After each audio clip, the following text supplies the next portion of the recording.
When you begin to follow Jesus, especially when you begin to help other people step out of darkness into light, now you have a target on your back. Yes, you have an enemy. His name is Satan, and his demons will do whatever they can to distract you, to discourage you.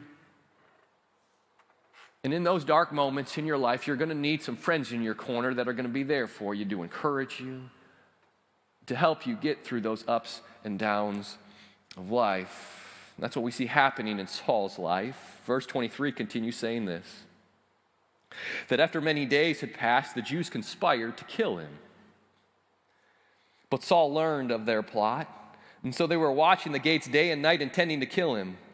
But his disciples took him by night and lowered him in a large basket through an opening in the wall. And so Saul escapes to freedom. His life is threatened because he's standing up for Jesus. Satan's not happy. But because he's got some friends at Celebrate Recovery Ministry, we call these 2 a.m. friends. Right? Friends that are there with you in the middle of the night. Friends that you have in your phone that you can text and you can call, and they're going to answer because they know what you're going through. He had some 2 a.m. friends that were there with him in the middle of the night. And because of that, he ended up living another day. Do you have those 2 a.m. friends? Do you have those friends that when your back is up against the wall, that they've got your back? Those friends, when the darkness starts rolling in, those storm clouds start rolling in, that you can share your deepest, darkest secrets with, right? Saul, he hears about this threat. I'm sure he's anxious, and he's got to figure out, do I keep this to myself? Do I try to run now? No, he can't. He doesn't see any hope. He sees there are people at the gates that are waiting for me. I'm doomed. Fortunately, he has these friends that he can share his deepest, darkest secrets with. He says, guys, I'm in trouble. I need your help. And you know what happens? You know what happens when we're overcome with anxiety? Right? When our livelihood is threatened. Maybe you're anxious right now. Maybe your job's on the line. I don't know what you're going through. Maybe your marriage is on the rocks. Maybe someone you know is sick and you're worried about them. You're worried about your kids. When we are overcome with worry and anxiety, you know what's happening in our brain?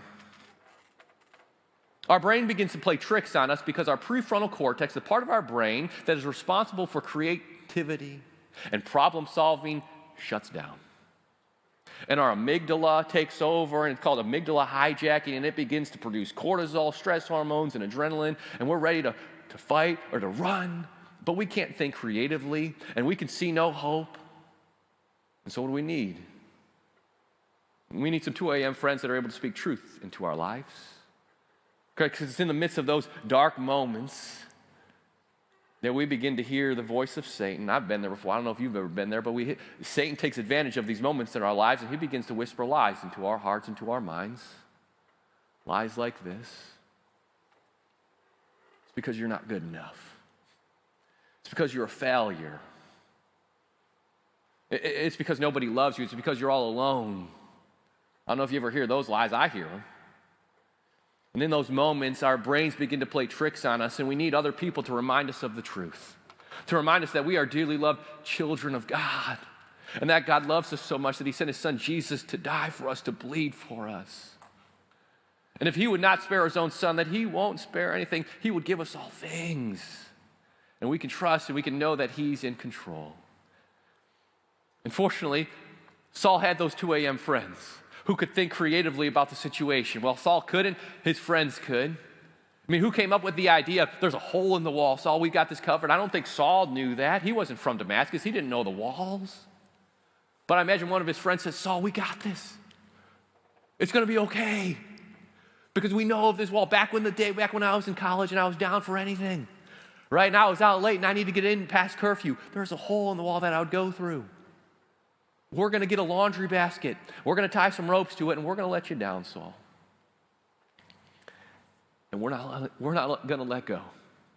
We're not letting go of you, Saul, until you're safe, until you're home free. Do you have those type of friends in your life that will hold on to that rope for you? That will hold on to you in the middle of the night? I've had those friends. One roommate of mine, Graham Vosberg, years ago, when I was so overcome with anxiety and I couldn't sleep. And he'd stay awake with me at night.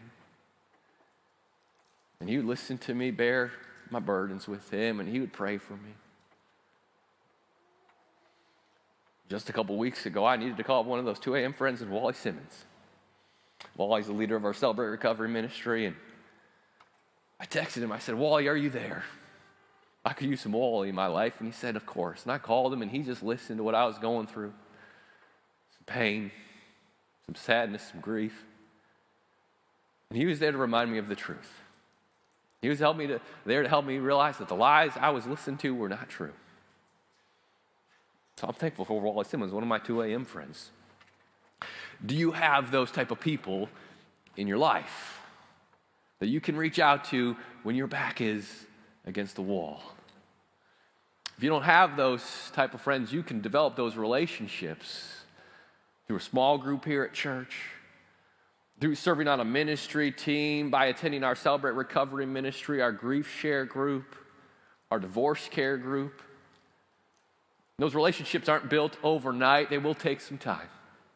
They'll take you being vulnerable with somebody and sharing some hurts and hang-ups with, and building a trust in that relationship. But over time, you can develop those relationships, and there will be people in your life that will walk with you through the dark moments of your life. If you don't have those people in your life, I would encourage you to seek out those relationships. Saul had them, and it's what rescued him from that darkness.